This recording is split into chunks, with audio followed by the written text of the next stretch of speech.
Okay, everybody, this is our review of Chapter 9, Imposing Liberalism. The big question that we should be asking ourselves is, why would anybody want to impose liberalism? Why force an ideology on another society? Well, there are two main reasons.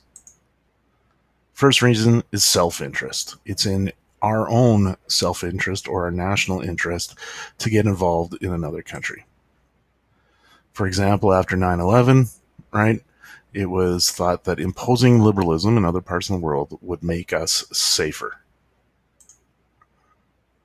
Here's a nice little quote. The spread of democracy will directly advance the national interests of the United States, showing us that self-interest is one of the reasons why people impose liberalism.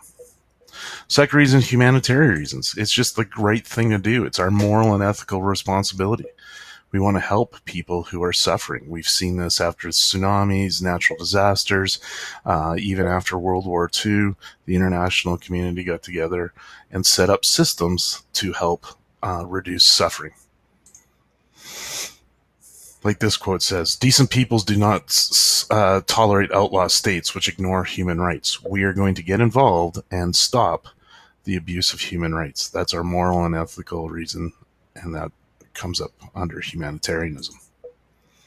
Here are the examples we looked at when studying the imposition of liberalism this year. First one was how the Canadian government treated First Nations, Métis, and Inuit people. For example, they imposed the Indian Act, which was meant to assimilate First Nations, set up the residential schools, which is, we're still currently dealing with those problems today.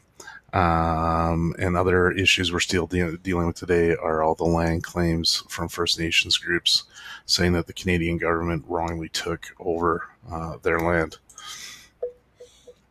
When we get back to residential schools, over 4,000 died in residential schools. This is a picture of Red Deer, Alberta, and these students are on their way to the Red Deer Industrial School, where over 100 students died.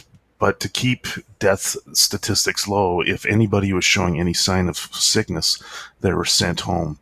So the real number of how many died as a result of residential schools living in cramped quarters is much, much higher.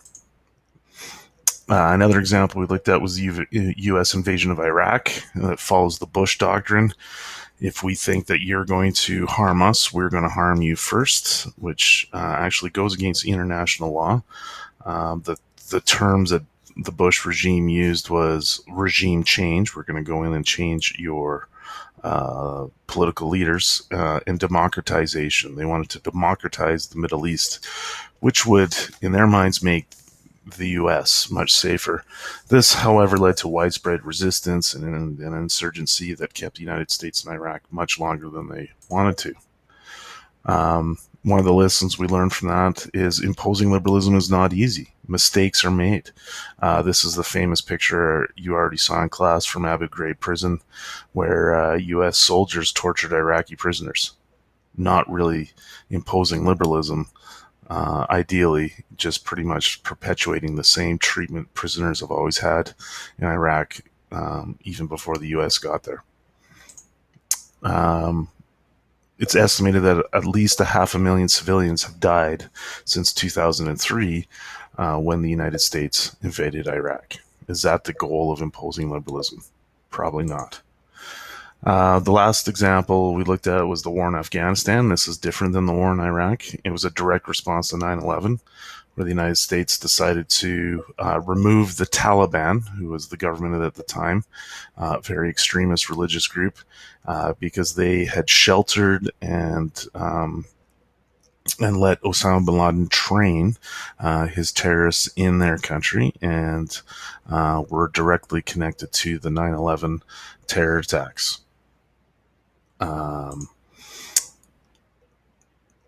What was soon figured out was Afghanistan wasn't stable for democracy, and a lot of these places where it's imposing liberalism is attempted, those places do not have the stability required to bolster a complicated democracy.